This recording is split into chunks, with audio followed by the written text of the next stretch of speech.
고린도후서 5장 17절입니다. 우리 한 목소리로 읽겠습니다. 그런즉 누구든지 그리스도 안에 있으면 새로운 피조물이라. 이전 것은 지나갔으니 보라 새 것이 되었도다. 아멘. 아멘. 함께 고백하겠습니다. 주님, 제가 여기에 있습니다. 옆 사람 축복합시다. 주님, 제 옆 사람도 여기 있습니다. 축복해 주세요. 옆 사람 없으면 뒷사람이라도, 뒷사람 없으면 앞사람이라도, 앞사람이 있으면 뒷사람이 있는 거네요. 아무튼 여러분들 축복대로 우리 모두에게 하나님의 은혜가 있을 줄 믿습니다. 우리 한번 고백합시다. 우리는 예수님의 사람입니다. 우리는 예수님 안에 있습니다. 우리의 삶에는 예수님의 흔적이 있습니다. 아멘. 아멘.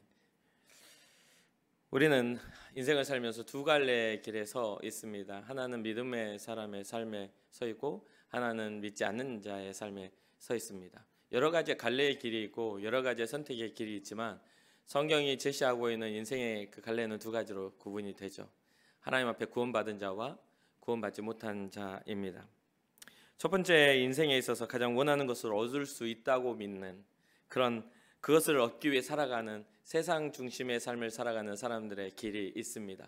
두 번째는 세상에 이 땅에서 얻을 수 있는 것은 한계가 있고 또 유한하다. 하나님의 그 거룩함, 하나님을 신뢰함으로 하나님이 우리에게 약속하신 그 하나님의 나라를 향하여 삶을 살아가고 그것을 목적지로 삼은 사람들의 길이 있습니다. 이들 중에 우리는 두 번째, 하나님의 나라의 목적지를 삼아 살아가는 사람들입니다. 오늘 성경이 우리에게 말씀하고 있는 그리스도 안에서 새로운 피조물이 되었다라는 이 선언은 바로 하나님의 뜻을 향하여, 하나님의 나라를 향하여 살아가는 우리에게 굉장한 큰 힘이 되고 능력이 됩니다. 그런데 이때 당시에 이 선언을 할 때의 이 상황은 절대로 이 선언이 달갑게 받아들여질 수 있는 그 시대적인 상황이 아니었다라는 것이죠. 이때 당시의 상황은 그렇게 낙관적인 상황이 아닙니다. 굉장히 기독교인들이 가난했고 또 비루했고 또 사회적으로도 비난을 받았던, 그런 사회적으로도 힘이 없었던, 우리가 지금의 생각했을 때 사도들이다, 기독교의 지도자들이다 했던 사람들은 그 체제와 그 위협 속에서 도망 다녀야 할 사람들에 불과합니다. 그 전체적인 시대의 흐름으로 봤을 때는 그냥 사회에 좀먹는, 사회를 혼란스럽게 만드는 존재들에 불과했다는 것이죠. 그런데 이들의 그러한 세상이 봤을 때는 비루하고 세상이 봤을 때는 힘없는 이들의 삶을 통해 오늘까지 복음이 전해지고 우리에게 복음의 능력이 나타나는 그런 접촉점이 되었다는 것을 잊지 말아야 되겠습니다. 오늘 본문의 5장 17절을 이야기하기 전에 5장 1절에서 시작되는 말에 우리가 주목해 볼 필요가 있죠. 5장 1절에 이런 기록을 합니다. 만일 땅에 있는 우리의 장막집이 무너지면 하나님께서 지으신 집 곧 손으로 지은 것이 아니요 하늘에 있는 영원한 집이 우리에게 있는 줄 아느니라. 우리의 땅에 있는 장막집, 우리가 살아가는 삶의 터전이 무너지니까 그때서야 무엇을 발견하게 돼요? 하늘에 있는 집을 발견하게 된다라고 이야기를 하고 있는 것이죠. 우리는 우리 눈앞에 있는 모든 좋은 조건들이나 우리의 삶을 평안하게 만드는 것들에 우리의 관심이 쏠려 있습니다. 대부분의 사람, 저도 그렇고 여러분도 그렇지요. 땅에 있는 장막의 무너짐을 전제로 해서 하늘에 있는 그런 놀라운 일들이 발견된다라는 이 말에 우리의 마음과 생각이 좀 주목해서 해석할 필요가 있겠죠. 우리는 대부분의 이 첫 번째 인생, 이 땅의 장막을 바라보고 살아갑니다. 이 땅에 내 집 마련을 위한 어떤 목적들이 있습니다. 물론 이것은 우리가 당연히 이루어 가야 할 그런 모습이기도 합니다. 이 성경을 쭉 읽어보다 보면 이것을 부정하는 게 아니에요. 이 땅에 있는 장막을 부정하는 게 아니라 그 위에 덮어 씌워지는 겁니다. 다시 옷을 입는 거예요. 그렇게 살아가는 것들, 이 땅에서 누리고 살아가는 것들을 부정하는 게 아니라 그 위에 죄 가운데 있는 우리를 정결케 하시는 복음의 능력으로 덮어 쓰라, 이렇게 이야기하고 있는 것이죠. 우리가 살아가는 데 있어서 많은 인생을 편안하게 만드는 그러한 모든 어떤 성취에는 원인과 결과라는 그런 법칙이 적용이 됩니다. A는 B이다 라는 어떤 그런 법칙입니다. 그러다 보니까 어떤 것을 올바로 행하면 또 선행을 보상하시는 또 도덕적인 그러한 것들로 우리가 살아가면 하나님이 보상해 주시는 하나님에 대한 기대를 갖습니다. 어떤 우리가 뭔가 선한 일을 할 때는 우리가 선한 일에 대한 대가를 생각하면서 하나님은 선하신 분이니까 우리가 어떤 일을 하면 내게 복을 주시는 분이지, 내가 이렇게 했으니 하나님 나를 지키시겠지 라고 하는 그런 어떤 원인과 결과의 그런 초점으로 우리는 계속해서 나아갑니다. 그렇죠? 여러분 그렇지 않습니까? 우리가 뭔가 선한 일을 행하고 내 마음과 생각을 지키는 데에도 하나님이 나를 인정하심에 대한 하나님의 어떤 인정을 받고자 하는, 하나님 내게 갚아주시고자 하는 것들에 대한 기대를 갖지 않습니까? 당연하게 그러한 기대를 가지고 살아가는 게 신앙자의 믿음이기도 하고 당연한 것임에도 불구하고 우리는 조금만 이거를 달리 생각해 볼 필요가 있다는 거죠. 이렇게 하는 사람들의 대부분 결과가 뭐냐면 노력으로 얻는 것이 돼버리고 맙니다. 내가 선한 일을 행하니까 이런 것을 하나님 내게 주셨어. 내가 기도를 열심히 했으니까 하나님이 나에게 이런 것들을 허락하신 거야 라고 하는 내 노력이 그 바탕에 깔려버리고 맙니다. 그런데 예수 그리스도가 이 땅에 오신 그 배경에는 어떤 일이 일어납니까? 아무도 주님을 기대하지 않는, 아무도 주님의 은혜에 대해서 바라지 않고 기도 이렇게 하지 않았던 때, 모든 사람이 죄인 되었을 때, 그런 때에 하나님의 일방적인 은혜를 통하여 예수 그리스도가 이 땅에 오셔서 우리를 구원하신 사건을 우리는 주목해 보십시오. 그 사건 이후에 우리의 삶의 방향성은 해석이 좀 달라져야만 합니다. 그렇다 보니 많은 성공의 법칙들을 세상에서는 많이 이렇게 개발하고 연구하고 또 세워갑니다. 여러분도 잘 그런 책들을 많이 접해 보셨을 거예요. 뭐 인생을 성공하는 몇 가지의 법칙, 뭐 신앙자로서 몇 가지의 법칙, 뭐 법칙들을 많이 세워놓고 우리는 그 법칙 안에 우리가 들어가면 어떻게 된다, 그 복을 받을 것처럼 생각을 합니다. 저도 예전에는 그런 생각을 많이 가지고 있었어요. 그래서 얼마만큼 기도를 해야, 기도의 분량을 얼마만큼 채워야 하나님이 응답하신다라는 그런 어떤 강박관념 속에서 살아갔거든요. 그러다 보니까 5시간, 7시간 때로는 밤을 새워서 어쩔 때는 24시간을 잠을 자지 않고 학교를 다니다가도 이게 안 되는 부분이 있으면 금식하고 막 매달려가지고 될 때까지 막 이렇게 매달렸던 기억이 납니다. 그것에 대한 어떤 기대가 뭐냐면 내가 할 수 없는 것을 하나님의 능력에 기대서 그것을 성취하고자 하는 데 욕망이었던 것이죠. 그래서 제가 개척을 했을 때에도, 개척을 하면 29살 때 개척을 했는데 개척을 하면 개척을 망하려고 하는 사람 없잖아요. 결혼을 하면 이혼하려고 이혼쯤은 한 번쯤 해봐야지 인생에 있어서 이렇게 생각하고 결혼을 하는 사람은 없지 않습니까? 그런 거고 마찬가지예요. 저도 개척하면 부흥을 하고 정말 많은 사람들이 은혜를 받고 그 안에서 생명의 은혜를 받을 줄 알고 그 개척을 시작했어요. 결국은 개척은 다 하지 못하고 접게 되었지만 저는 실패한 개척의 경험이 아니라 한 사람을 살리는 기적의 현장 속에 있었다고 저는 지금도 믿습니다. 사람들이 왜 이렇게 힘든 때 개척하냐고, 왜 이렇게 어렵게 하냐고 할 때에 한 영혼이 살아날 수 있다면, 천하보다 귀한 사람 한 사람이 살아날 수 있다면 이건 의미 있지 않을까요? 라고 이야기해놓고, 그렇게 이야기해놓고 제 삶에 어려움이 오니까 하나님을 원망하고 있었던 제 자신을 지금도 부끄럽게 여깁니다. 개척해놓고 뭔가 이렇게 초조함의 이유로 30일 금식을 하게 된 것도 저는 지금도 부끄럽게 생각합니다. 그런 어떤 시작의 목적성 자체가 하나님 앞에 온전하지 못함으로 시작했어요. 그렇다고 해서 하나님 저를 책망하셨을까요? 저를 저주하셨을까요? 그러지 않았어요. 하나님은 침묵하셨고 기다리셨어요. 언제까지? 제가 주님의 뜻을 발견하기까지. 그리고 끊임없이 선한 것들을 이 말씀을 통해, 사람들을 통해, 선한 꿈을 꾸는 사람들을 통해 저에게 말씀해 주셨어요. 그런데 제가 하지 못했던 것은 뭐냐면 듣지 않으려고 했어요. 왜냐하면 그것은 제가 원하는 목적과 달랐기 때문이죠. 제가 금식하며 들어가서 하나님 앞에 성취하고자 했던 것과는 전혀 다른 대답을 내주시니까 이것은 하나님 제가 원하는 게 아닙니다라는 그런 내 마음에 꺼리낌이 있으니까 듣지 않으려고 들었어요. 20일이 지나고 25일이 지날 때에도 수많은 사람들이 제게 연락을 하고 수많은 사람들이 제게 경고를 했음에도 불구하고 저는 끊임없이 제게 필요한 능력을 구했고 하나님의 마음이나 하나님의 그런 소원을 성취하기 이전에 내 삶의 성공에 대한 그런 꿈을 꾸었다는 거죠. 여러분은 안 그렇습니까? 여러분들 기도할 때 진정으로 하나님의 소원을 성취하고자 하는 그런 마음, 순수한 마음으로 기도하십니까? 성경은 우리에게 계속해서 가르쳐주고 있어요. 삶의 방법이 중요한 것이 아니라 예수 그리스도가 이 땅에 오신 그 의미를 집중하라고, 기적이 일어나는 것이 중요한 것이 아니라 그 기적의 근본 되신 예수 그리스도께 집중하라고 성경은 끊임없이 이야기하고 있습니다. 그리고 병이 낫거나 기적을 나타내는 사람들에게도 주님이 하시는 말씀, 다시 죄 가운데로 들어가지 말아라. 주님의 용서하심 속에서 우리가 자유함을 얻게 되는데 다시 한번 그 죄로 돌아가 버리면 아무런 그 기적의 일들이 의미가 없어지지 않겠습니까? 10명의 문둥병자가 나음을 얻었어도 주님께 다시 찾아와 경배하는 사람은 한 명뿐이었던 사실을 우리는 기억해야 합니다. 어쩌면 우리가 그 한 명이 되어야 하는데 그 떠나버린 9명이 돼버리는 그런 사고와 생각을 가지고 있지는 않습니까? 이런 것들에 대한 끊임없는 질문들을 하게 되는 것이죠. 우리도 잘 알듯이 모든 일에는 원인과 결과의 법칙을 벗어나기는 좀 어렵습니다. 왜냐하면요, 예수 그리스도가 오셨기에 우리가 구원을 받은 것 같은 그러니까 원인과 결과의 문제가 잘못된 것이 아니라 어떤 원인으로 어떤 결과를 원하느냐가 중요한 것이죠.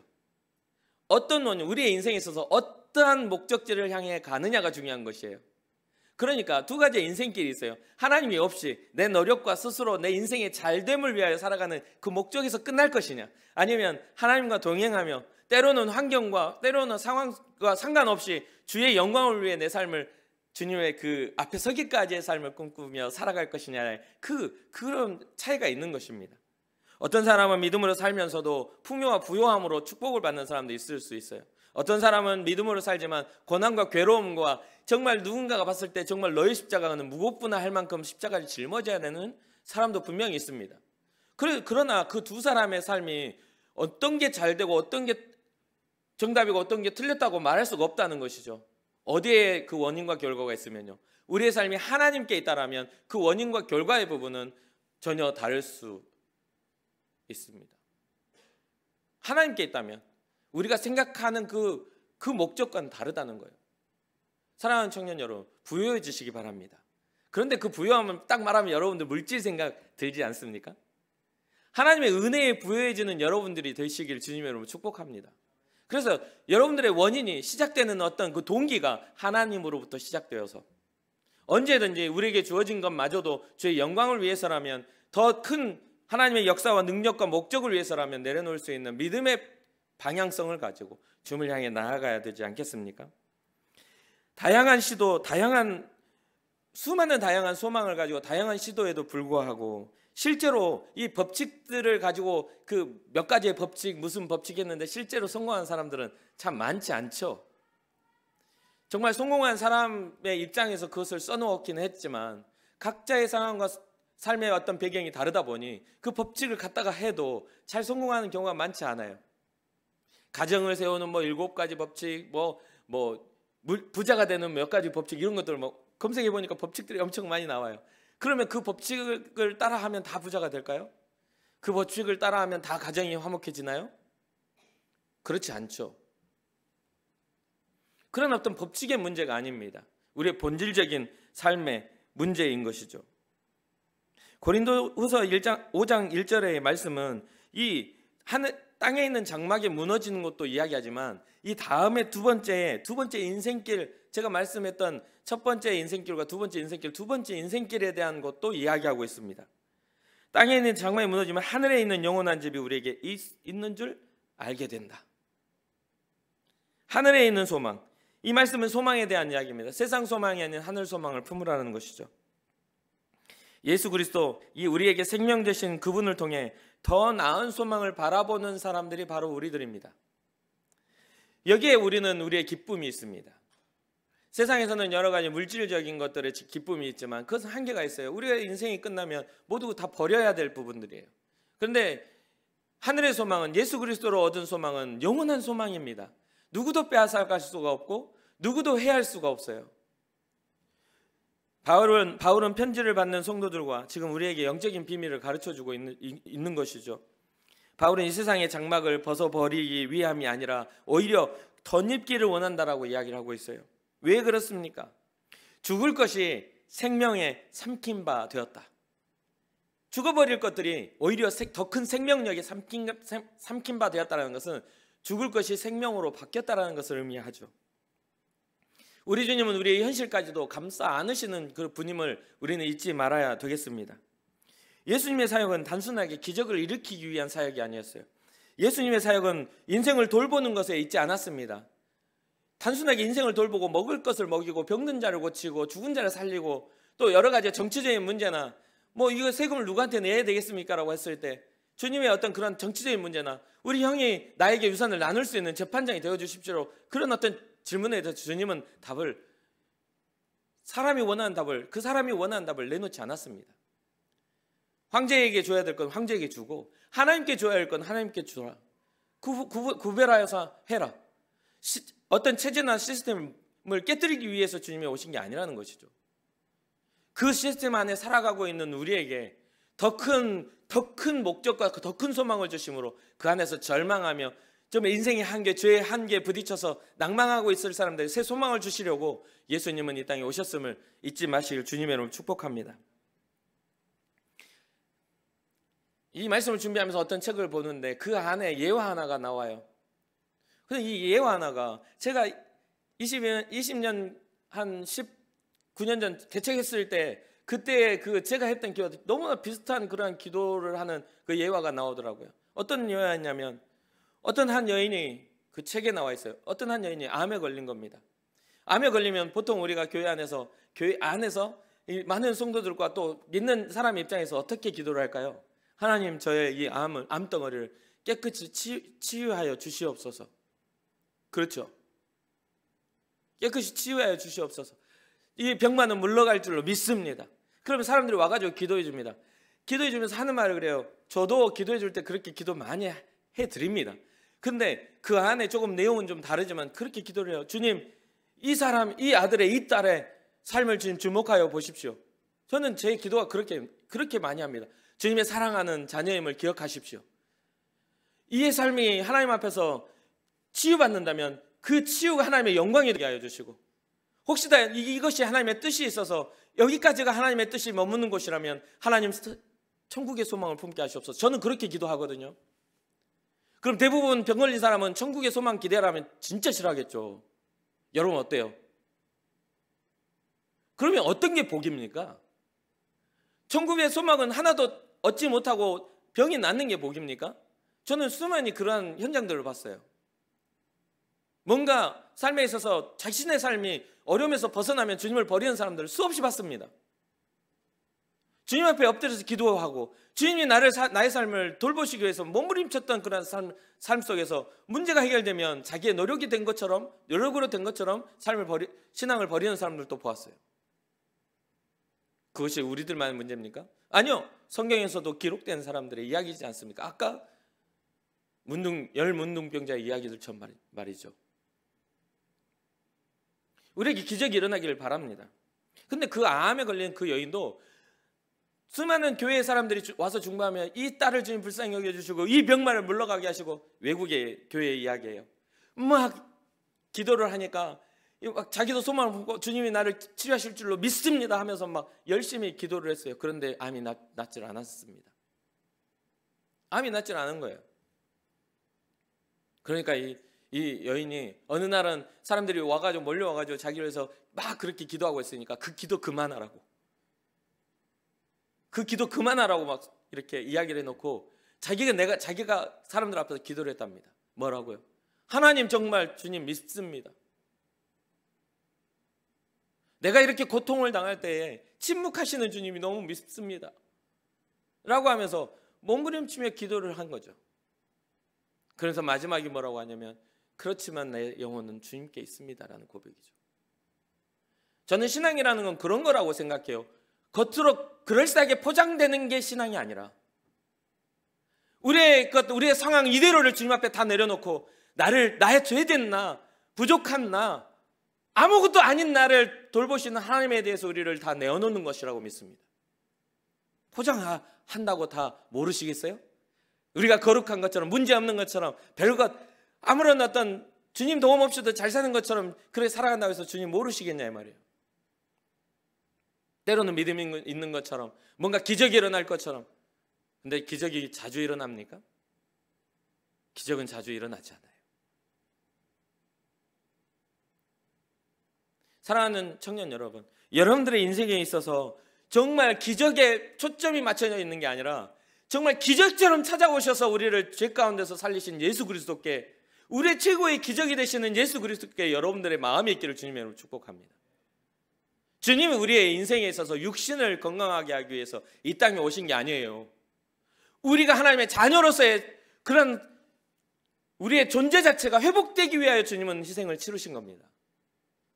우리가 하나님을 아버지라 부를 수 있는 우리의 권세를 주시기 위해서.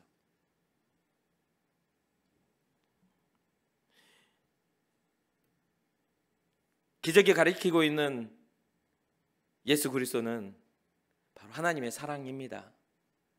기적이 가리키고 있는 예수 그리스도는 하나님의 구원입니다. 예수 그리스도는 우리에게 생명의 근원이십니다. 예수님은 죄로 인해 죽을 수밖에 없는 그 사망의 권세, 우리의 어떤 사망의 일들을 해결하신 분입니다. 이것보다 더 큰 기적이 어디 있어요? 우리의 존재가 달라졌는데.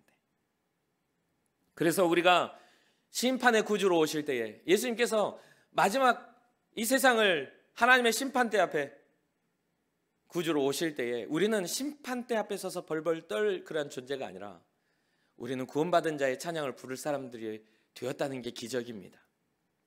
형벌이 아닌 긍휼을 입게 하신 일입니다. 그렇기 때문에 두 번째 길에선 우리는 세상이 알지 못하는 그 기쁨 안에 우리는 거하고 있는 것이죠. 세상이 이해할 수 없는 그런 것들을 우리가 깨닫고 있는 것이죠. 세상에 너 뭐야? 넌 살짝 미친 것 같아. 예수 믿는다니 예수 때문에 미쳤구나 라고 이야기할 수 있겠죠. 그런데 성경의 인물들은 정말 바울과 같은 사람은 주님 때문에 미친 사람 아닙니까? 우리는 삶의 목적 앞에, 우리의 인생의 모든 어떤 목적 앞에 섰을 때 주님 앞에 겸손히 엎드려야 합니다. 또한 주님이 우리에게 허락하신 일들에 대한 감사와 기쁨을 가지고 주님 앞에 영광을 올려야 합니다. 그래야만 우리는 우리 주님의 십자가 앞에 설 수가 있습니다. 그렇다면 어떻게 우리는 은혜 안에서 즐거워할 수 있을까요? 어떻게 하면 즐거울 수 있을까요? 이렇게 설명을 해도 심각한 이야기일 뿐이지 즐거울 일은 별로 없지 않습니까? 여러분들 언제 즐겁습니까? 뭔가 여러분들이 원하는 것들, 원하는 어떤 정말 소원했던, 소망했던 일들이 성취될 때 즐겁지 않습니까? 그러면 우리가 여기서 말하고 있는 그리스도 안에서 새롭게 된 피조물로서 우리는 어떻게 기뻐할 수 있는가? 첫 번째로는 삶의 소망이 하나님께 속할 때 우리는 기뻐할 수 있습니다. 삶의 소망이 인생길, 인생의 성공에 속해 있으면 우리는 얼마든지 낭망할 수 있는 가능성 안에 살아갑니다. 수많은 소망을 가지고 우리가 살아가지만 우리의 소망은 주님께 있어야 됨을 믿으시기를 주님의 이름으로 축복합니다.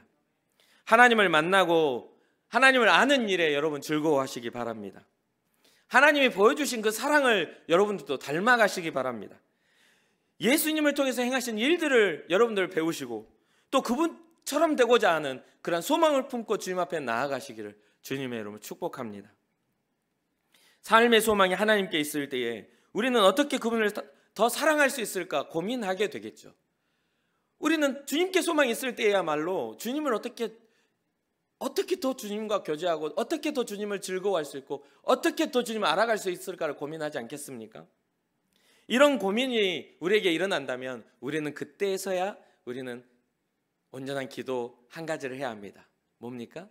예수님께서 약속하신 성령님 내게 찾아와 주십시오. 우리의 어떤 이지적인 것과 누군가의 말, 누군가의 생각, 누군가 정해놓은 어떤 지적인 어떤 정리들 이런 것들로 우리가 우리의 하나님을 향한 것들을 깨달아지는 게 아니라 성경은 분명하게 말하죠. 성령께서 오실 때에 우리는 알게 되는 거예요. 하늘의 비밀한 것들이 숨겨진 것들이 깨닫게 됩니다. 예수 그리스도의 사랑이 깊이 내 삶에 자리 잡게 됩니다. 성령께서 가르쳐 주실 때야만 내 입술의 고백이 진정성 있는 고백이 될 수 있습니다. 그 이외의 고백은 내가 하는 고백에 불과한 것이죠. 언제든지 상황과 환경과 조건이 바뀌면 그 고백 또한 변질될 수밖에 없는 내 의지의 고백은 의미가 없습니다. 성령께서 오셔서 나를 주장하시고 하나님의 영광 가운데 거할 수 있는 삶으로 우리를 이끌어 가실 때야 가능하다라는 것이죠. 은혜 안에서 진정한 즐거움을 경험하기 위해서는 성령님의 임재가 필수적으로 필요합니다. 우리의 신앙적 성공이 이루어지기 위해서는 성령의 강력한 역사가 필요한 것이죠. 여러분들의 삶 속에 신앙적인 바른 길을 가고자 하는 소망이 있는 분이 있습니까? 나는 정말 믿는 자의 삶을 살고자 한다. 나는 정말 하나님이 기뻐하시는 삶의 그 길을 향하여 끝까지 달려가고자 한다. 그런 마음의 믿음의 소망이 있는 사람이라면 매일 성령님을 여러분들의 삶에 초대하시기를 주님의 이름으로 축복합니다. 성령님을 우리의 삶에 초대하는 방법은 무엇이 있습니까? 아주 간단합니다. 우리가 잘 알고 있죠. 주님의 말씀을 읽는 것과 주님 앞에 엎드려 기도하는 것과 때로는 주님 앞에 우리가 감격과 기쁨으로 찬양할 때에 성령님께서는 우리에게 임재하시는 분이에요. 그런데 여러분들 하루의 삶을 한번 둘러보십시오. 뭔가 누군가가 불러놓은 찬양의 감격도 있지만 여러분들의 입술의 찬양이 하나님 앞에 올려지고 있는지, 누군가가 설교하는 사람들의 설교에 어떤 감동이 있을 수 있지만 여러분들의 눈으로 여러분들의 직접 하나님의 말씀이 무엇인지를 읽고 있는 삶이 되고 있는지, 그러한 것들이 되어지지 않기 때문에 여러분들의 의지를 가지고 무릎 꿇고 앉아 하나님 내 삶에 개입하여 주시기를 원합니다. 주님의 바른 길로 나를 이끌어 가시기를 원합니다. 환경과 조건이 나를 무너뜨리지 못하도록 성령께서 나와 함께 하시기를 원합니다라는 그런 요청이 있는지를 한번 주목해 보시기 바랍니다. 매일의 삶에서 여러분의 삶이 말씀과 기도와 찬양을 통하여 성령님을 여러분들에서 초대한다면 분명히 주님은 구하는 자들에게 응답하시는 주님이심을 믿으시기를 바랍니다. 마지막으로 우리는 참 즐거움, 우리의 은혜 안에서 우리의 즐거움의 중심이신 예수 그리스도 안에서 발견되어질 때 온전히 즐거워질 수가 있습니다. 오늘 본문이죠. 그런즉 누구든지 그리스도 안에 있으면 새로운 피조물이라. 이전 것은 지나갔으니 보라 새 것이 되었도다. 여기에서 굉장히 중요한 그런 단어가 있죠. 누구든지 그리스도 안에 있으면 새로운 피조물이다. 그리스도 밖에 있으면 아무리 그 사람의 삶에 가능성이 있어도, 아무리 그 사람의 삶에 어떤 부가 있고 명예가 있고 그 사람의 어떤 지위가 있다 할지라도 그 사람은 새로운 피조물이 될 수가 없어요. 새로운 피조물이라는 이 단어는 굉장히 중요해요. 새롭게 창조되었다라는 말인데, 이 새롭게 창조된다는 이 단어는 우리에게 굉장히 중요합니다. 왜 그렇습니까? 새롭게 창조될 때야말로 우리가 하나님의 자녀가 될 수 있기 때문입니다. 새롭게 우리가 피조물이 되지 않으면 우리는 하나님의 자녀가 될 수가 없습니다. 우리는 새롭게 새 사람이 되는 이러한 일들, 새 것이 되는 일들에 대해서 예수 안에서 발견되는 여러분과 제가 되기를 원합니다. 청교도인 존 오웬의 글을 인용한다면 하나님과 교제하며 살 수 있는 비밀은 그리스도 안에 감추어져 있다. 그것은 죄 많고 부패한 사람의 본성으로 발견하기에는 너무나 놀라운 것이다. 우리는 그리스도 안에서 두려움 없이 하나님의 임재 앞으로 가는 길을 찾게 되었다. 이 교제를 즐기는 사람들은 그리스도를 통해 영광스럽게 하나님과 연합하고 하나님과 영광스럽고 풍성한 교제의 열매를 나누게 된다. 제가 여러분들한테 말씀드리고 싶은 것은 즐거움에 대한 이야기를, 은혜 안의 즐거움에 대한 이야기를 해요. 그런데 어떤 사람들은 그렇게 이야기를 합니다. 새롭게 창조된 우리는 하나님께서 우리에게 맡겨주신 사명의 목적을 가지고 있다는 것을 강조를 해요. 사명의 목적. 물론 맞습니다. 이 사명은 자연스럽게 따라오는 것이죠. 그런데 이 사명의 목적보다 그리스도 안에 발견됨을 먼저 생각하시길 바랍니다. 새롭게 피조물이 되는 것 이전에 그리스도 안에서 되어지는 것들을 먼저 발견해서 순서를 정확하게 지키십시오. 우리의 사명 분명히 중요합니다. 그런데 어떤 사람들은 주님을 사랑하는 감격이 없으면서 사명만 이야기를 합니다. 그러한 사람들의 특징들은 자기의 삶이 뭔가 명예로운 것들을 추구합니다. 뭔가 누군가에게 이야기할 때 부끄럽지 않은 삶에 대한 것들을 추구해요. 그러다 보니까 저도 그런 생각들을 하게 되었는데, 어떤 거냐면 내가 목사인데 그래도 적어도 목사가 있는 가정인데 행복해야 되는 것은 누군가의 모범이 될 수 있는 그런 가정을 이루어야 되는 거 아닐까? 이런 생각을 한 적이 있었습니다. 내가 목사니까. 그렇잖아요. 참 크리스찬에 대해서 앞에서 설교하면서 그리스도인은 사랑합니다. 그리스도인은 용서합니다. 그리스도인은 세상을 품고 기도합니다. 그리스도는 엄청 멋있는 이야기는 다 선포되잖아요. 근데 막상 저도 사람인지라 저의 감정과 연약함들이 분명히 있어서 가정에서나 일터에서나 또 여러분들 만나는 그런 관계 안에서 그런 것들이 제 부족한 부분이 드러나지 않겠습니까? 그러니까 생각하는 건 뭐냐면 거룩한 척 제 삶을 포장하는 것이 발달하게 되는 것입니다. 그런데 주님이 우리에게 말씀하시는 것은요, 좋은 가정을 이루라는 사명을 주신 게 아닙니다. 가서 복음을 전하고 생명을 전하는 거 분명히 사명이죠. 여러 가지 어떤 여러분들의 예수 그리스도의 이름으로 가서 깃발을 꽂고 그 직장을 막 정복하고 저 나라를 정복하고 막 이런 것들이 먼저 사명이 아니에요. 먼저 우리가 하나님의 자녀가 되는 것이 먼저입니다. 그러면 무엇입니까? 어떤 사명적 요소는 책임을 가져야 돼요. 책임을 져야 됩니다. 선교를 나가야 되는데 끊임없이 고민을 하죠. 한 친구가 지난주에 월요일 날 저한테 11시에 출발하면서 10시에 연락해가지고 제가 얼마나 잠을 설쳤는지 안 간다고 저하고 이야기를 해놓고 가버렸어요. 그러면서 거기다가 얼마나 거창하게 써놨는지 목사님 설교를 들을 때 내 마음이 불타올라가지고 갔다 와 설교를 좀 살살 할 걸. 왜 하필이면 그 타이밍에 불타올라가지고 그 위험한 나라를 가나? 진짜 잠자리에 누웠다가 땀을 흘렸습니다. 긴장해가지고. 지금도 긴장해요. 이야기하니까 땀이 나네요. 어떤 그런 목적 맞습니다. 그의 마음에, 그의 삶에 주님을 사랑하는 마음이 있고 주님이 주시는 마음이 있기 때문에 그렇다고 저는 믿어요. 그러한 어떤 행위가 잘못됐다는 게 절대로 아닙니다. 그러나 먼저 하자는 거죠. 무엇을요? 주님의 사명적 책임을 갖기 이전에, 책임을 품기 이전에 먼저 사랑하자는 겁니다. 우리에게 정말 은혜 안에 즐거움을 느끼려면 주님을 사랑하십시오. 무덤덤하고 무감격한 그런 모습으로 여러분들의 이 시간과 여러분들의 열정과 여러분들의 물질을 소비하지 마십시오. 이것이 아깝지 않게 느껴지려면 주님을 사랑하면 됩니다. 사랑하는 사람에게는 모두 아깝지가 않아요. 사랑하지 않는 사람에게는 뭐든 아깝겠죠. 그렇잖아요. 사랑하는 청년 여러분, 우리 주님은 우리를 먼저 사명적인 부르심을 위해서 부르신 게 아닙니다. 우리 주님은 우리를 먼저 주님의 자녀로서의 관계 회복을 위하여 부르신 거예요. 이제 우리는 너와 내가 교제하자. 이제 우리 사랑하자. 그래서 요한계시록에 보면 마지막 때를 기록했다는 요한계시록에 보면 우리가 잘 아는 말씀 있지 않습니까? 요한계시록 3장 20절 말씀. 볼지어다 내가 문 밖에 서서 두드리노니 누구든지 내 음성을 듣고 문을 열면 내가 그에게로 들어가 그와 더불어 먹고 그는 나와 더불어 먹으리라. 먼저 교제를 요청하시는 거예요. 그리고 그 다음에 무엇을 이겨내죠? 세상의 풍랑과 삶의 어려움들을 믿음으로 이겨낼 수 있는 힘을 누구로부터 공급받아요? 주님으로부터 공급받을 때에 우리는 정말 진정한 은혜 안의 행복을, 즐거움을 누릴 수가 있는 것입니다. 사랑하는 청년 여러분, 우리에게 주신 사명 이전에 주님을 사랑하는 것부터 시작하십시다. 그리고 주님께서 하시는 일들을 우리가 바라보며 우리의 삶을 주님과 동행하는 삶 속에서 감당한다면 그 어떤 것도 우리의 것들을 빼앗아갈 수도 없을 뿐더러 우리로 하여금 낙심이나 낭만 가운데 우리를 이끌어가지 못합니다. 어둠의 역사는 역사하실 수가 없어요. 내 안에 누가 계시니까? 우리 주님이 계시니까. 마지막으로 여러분들 말씀드리고 싶은 건 주님이 내 마음에 들어오셨어요.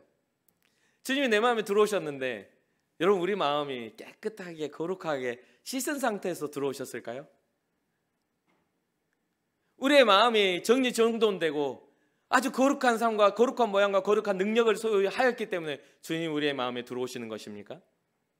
절대로 그렇지가 않죠. 아직 다 방도 치우지 않았는데, 아직 내 이불도 개지 않았는데, 아직 한번 쓸어보지, 진공청소기도 아직 안 돌렸는데 주님 오셨어요? 잠깐만 밖에서 기다리세요 하면 안 돼요. 먼저 문을 열고 들어와서 그분과 같이 요리하고 그분과 같이 청소하고, 주님 저 높이 있는 거 잘 키가 안 닿는데 주님 좀 해주시겠어요? 오냐 내가 해줄게. 우리가 할 수 없는 그런 문제들을 주님 앞에 내려놓을 때 우리의 수고롭고 무거운 것들을 주님이 져주신다라는 그 약속을 우리 믿어야 되지 않겠습니까? 사랑하는 청년 여러분, 여러분들의 삶에 오늘 이 시간 이후로는 어떤 사명적 요소 이전에 주님을 사랑하는 일부터 시작하여 나중에는 정말 큰 일을 이루는 사명자의 어떤 그런 열매에 이르기까지 성장하는 우리의 모습이 되기를 주님의 이름으로 축복합니다. 그리고 단 한 가지, 우리가 갖춰졌기 때문이 아닌 우리가 정말 정리정돈되지 못하고 우리의 죄 가운데 가고 우리가 날마다 욕망 가운데 이생의 자랑이나 육신의 안목이나 그런 어떤 모든 그런 욕망 속에 그러한 것들에 사로잡혀 있을지라도 우리는 주님은 찾아오셔서 우리를 일으켜주시는 분임을 생각하며 오늘 하루 또 우리의 인생을 살아가는 여러분과 제가 되기를 바랍니다.